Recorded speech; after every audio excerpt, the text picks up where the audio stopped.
Time to talk some college football with Joe Lisi, as we do each and every Thursday night, getting you set for the 2017 college football season right here at Mark Rogers TV. So what you do is right about 8:30 Eastern time each and every Thursday night, you catch Joe and I live at MarkRogersTV.com. If you miss us, no worries. It all gets uploaded. It's right there for you, the full conversation, again, at Mark Rogers TV on YouTube. And then we also slice it up into individual team conversations if you just want to check out that 3 to 5 minutes on, let's say, Oklahoma State. Joe, how you doing tonight, man? Loving life, Mark. Talking college football with you. Love the show, and we're about 3 months away from the start of the 2017 season. I really can't wait. It's going to be a special year. I knew that Joe would be the one person that would not disappoint me with my big collage, my new collage up here. He started just nailing people. Keelan Williams, bam, he got it right off the bat, and he started picking people out from this is like early 80s. There's a lot of early 80s in here. There's a lot of early 2000s here as well. I got Keyshawn Johnson behind me, and Micah Hyde, and Adrian Peterson, and Doug Flutie, and the Bear, and Roscoe Parrish, and John Elway, and on and on and on. Yeah. So, Joe, we were going to talk some Big 12 tonight. Yeah, let's talk about it. I mean, back with a Big 12 championship game in 2017 with only 10 teams. So, very intriguing conference, to say the least. Let's say this happens, Joe. Oklahoma runs through the Big 12 again, goes undefeated. And let's say the second place team, like last year with Oklahoma State at 7-2 and West Virginia at 7-2, have 2 losses, and they get to make up for that in a championship game. So the best team with the best record could lose the championship game, even though they had a 2 or 3 game lead in the regular season, and that doesn't seem quite fair to me. No, it doesn't. But, I mean, we've seen it with a team like Alabama where they run the table in the SEC and then have to face a team like Florida.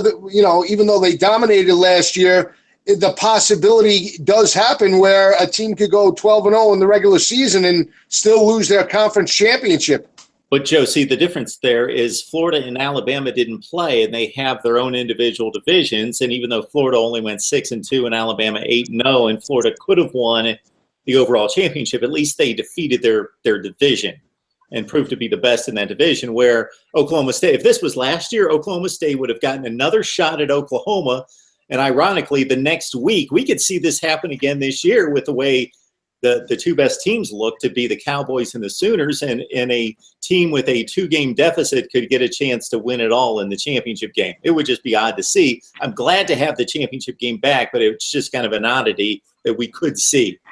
Yeah, I mean, I think it goes to the conference as a whole, Mark. I mean, a year ago we were talking about teams like Houston and possibly even Boise State joining the conference. They only have 10 teams. And the fact is, 2 years ago when Oklahoma was on the outside looking in, a lot of teams thought they deserved to be there. And unfortunately, they didn't have a conference championship game. So now here they are, 10 teams. They'll be vying. They'll be playing each other in the regular season. And it could happen where their best team might not get knocked out in the championship game. You know, Joe, I'm in the midst of a series. So under the Mark Rogers TV college football system, the Big 12 truly has 12 or even 13 teams. We boot West Virginia. We bring in Texas A&M, Missouri, and we bring in BYU as well. Yeah, I like BYU there. I mean, I think that's a great, fit for the conference. BYU is a blue-collar team. I mean, that's the one thing I think when you look at this conference as a whole, they lack the physicality. But you have coaches now like Matt Rule going to Baylor. I mean, there's an upgrade there. I mean, I think from a physicality perspective, Baylor in the upcoming years will be one of the more blue-collar teams in the conference. And you look at a team like Kansas State with Bill Snyder. So I agree with you. I think there's some intriguing fits for the conference, but lack of television channel that got knocked down by the administration and by the Big 12 commissioner. Unfortunately, I think we're going to be at 10 teams for the next few years or so. Joe Lisi joining us each and every Thursday from GoForThe2.com. You got to join him there and also follow him on Twitter. Let's keep it right there with Baylor, because I thought that the hiring of Matt Rule was a complete coup for them. That that was a much better hire than I expected with their circumstances and what appeared to be just very difficult challenges up ahead. I know that they're not completely out of the weeds, but that program has survived. I didn't think, based on the chaos and some of the allegations and the convicted allegations that have gone on there, I in no way thought that they would get off this easily. And now it looks like they've got some hope light at the end of the tunnel, and they've got one of the game's very strong coaches in place. Yeah, they do. I mean, I think Matt Rule is a solid hire. The one question that you're going to want to see, obviously, is can he instill his type of philosophy on the offense and defensive lines in the conference within the state of Texas and recruit those type of players? I think when you look at Matt Rule's success at Temple, leading that team to a 10-3 record where they won the AAC championship over Navy, they finished 10-4 after their bowl loss against Wake Forest, but he was not there as head coach.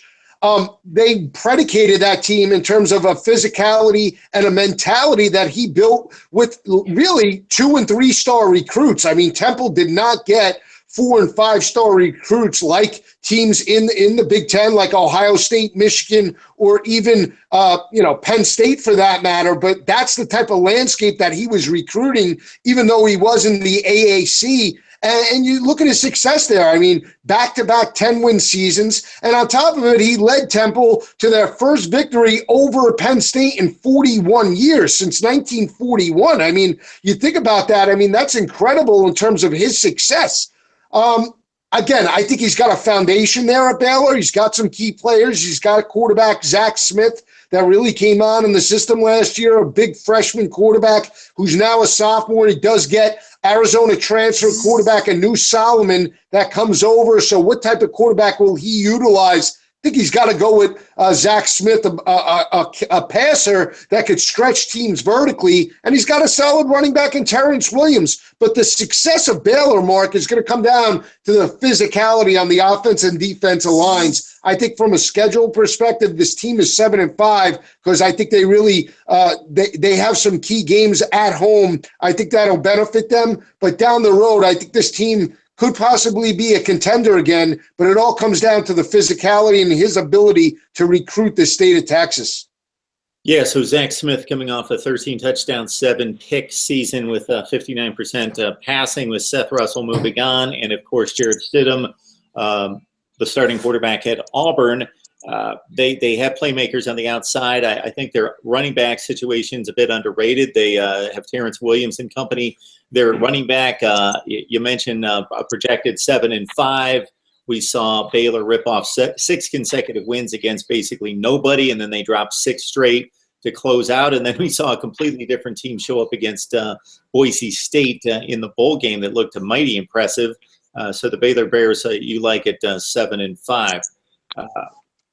We'll get to Oklahoma State, because I think they're the class of the league, and maybe we wrap up with them. But as you look at the rest of the landscape, would West Virginia be a team that you could see possibly get into contention?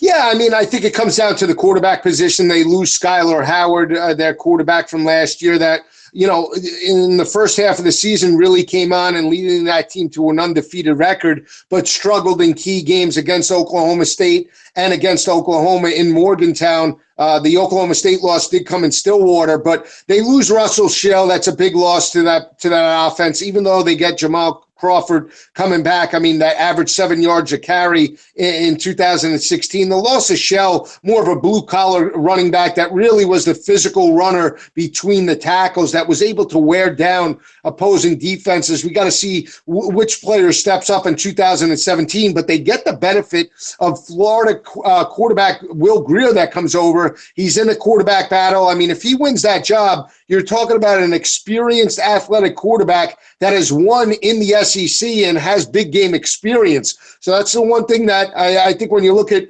Dana Holgorsen as a whole over his tenure, he had a quarterback like Clint Trickett. But from a physicality perspective and an athleticism, this could possibly be his most athletic quarterback in his tenure there. So we'll have to see how it plays out. But if Will Grier can win the starting job, this team could be possibly, I have them pegged at 9-3 overall. But if Will Grier does win, he can lead that team to a possible 10-win season. It's going to come down to the defense as well. They allowed around 168 rushing yards on the ground. They need to get a little bit better this year. If they can do that, this team could possibly be a 10-win team in Morgantown. But I have them pegged for 9-3 behind Oklahoma and Oklahoma State in the conference.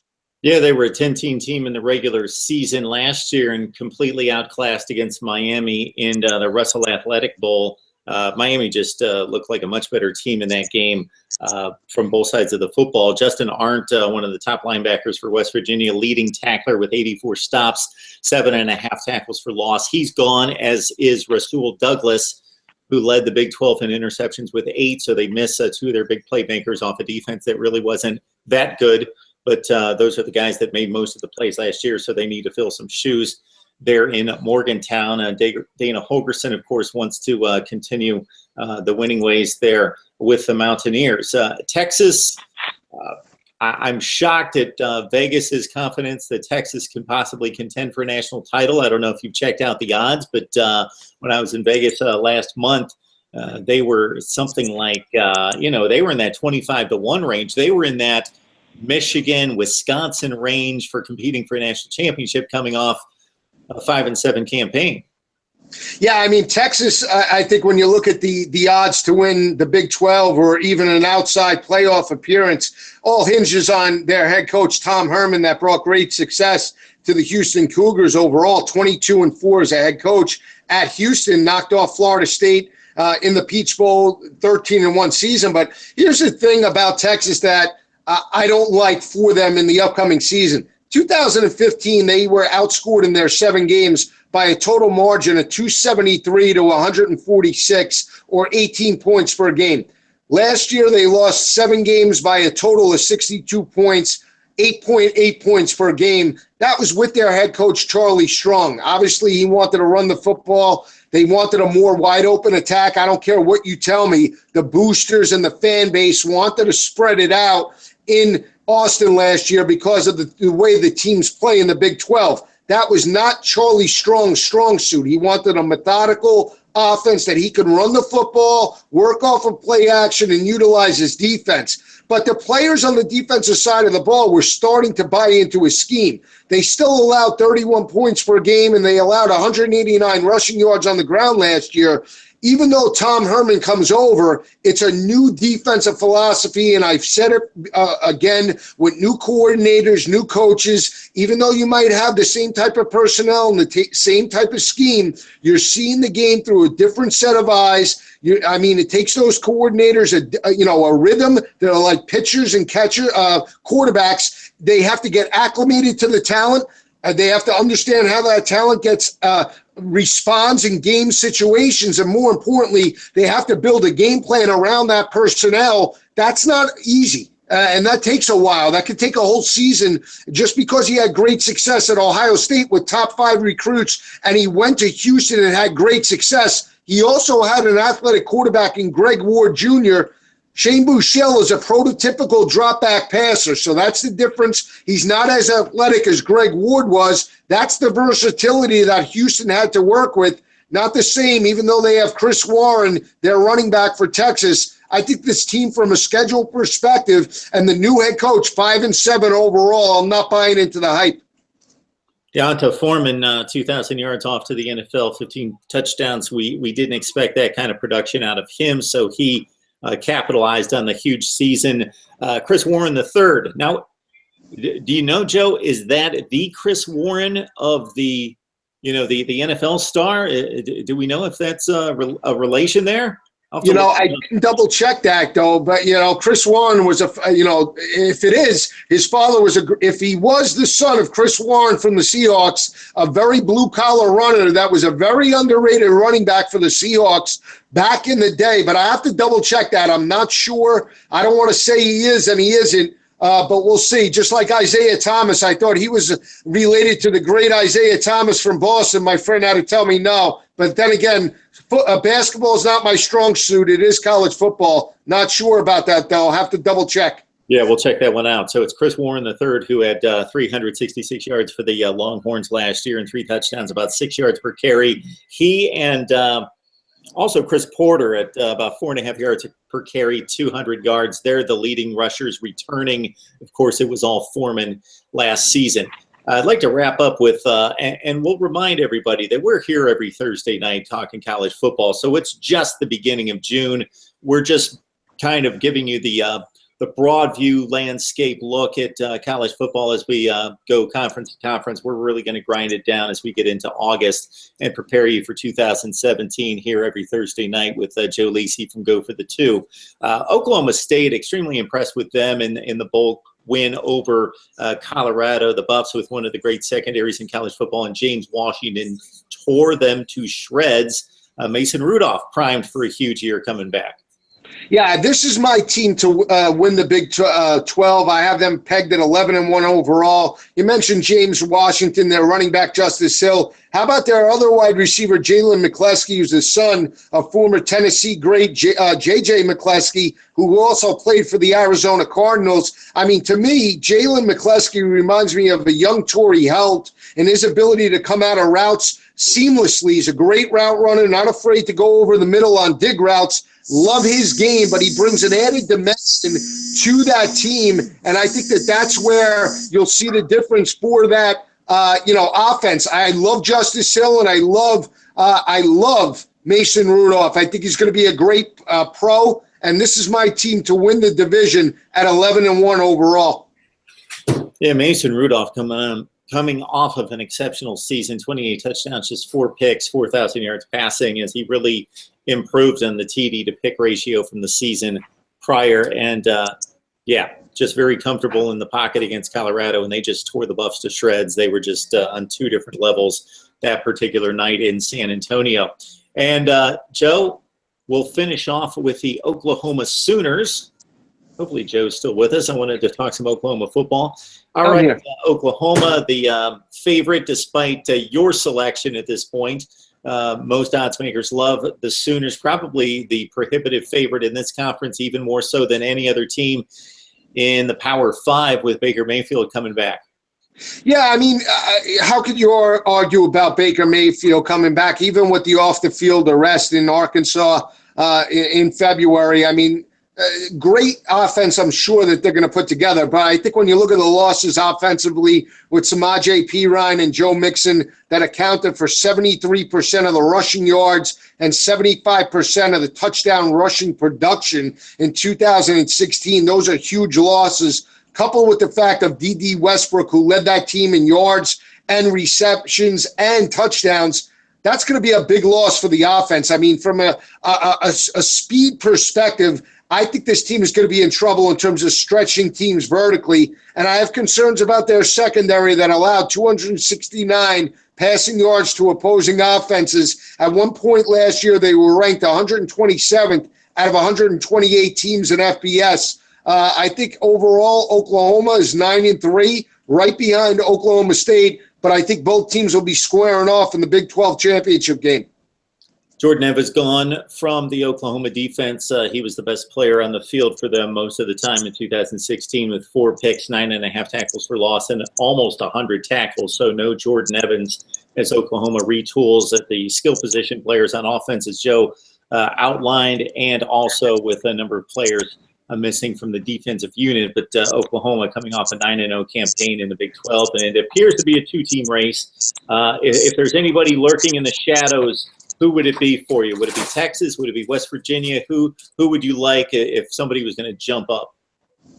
Well, I mean, I think it's solidified. I think it goes Oklahoma State, Oklahoma, and West Virginia. West Virginia could be the team that maybe can surprise some people, Will Greer. But I'll give a sleeper in terms of making a bowl this year. I think it is Iowa State with Matt Campbell and Jacob Park and Joel Lanning at the quarterback position. I think that team overall has a lot of offensive weapons. They have Mike Warren at the running back position. I like what they have on the defensive side of the ball, and I just like Matt Campbell as coach. He's got a big play quarterback in Jacob Park. For me, the Georgia transfer really progressed. I think they're going to surprise a lot of people, and I think they do become bowl eligible at 6-6. But other than that, I don't see another team really being able to step up and challenge the top three teams that we mentioned. I think there's a severe gap in the top teams in the conference to the bottom, and I do think that Kansas State takes a step back as well. I think they're in the area of 5-7.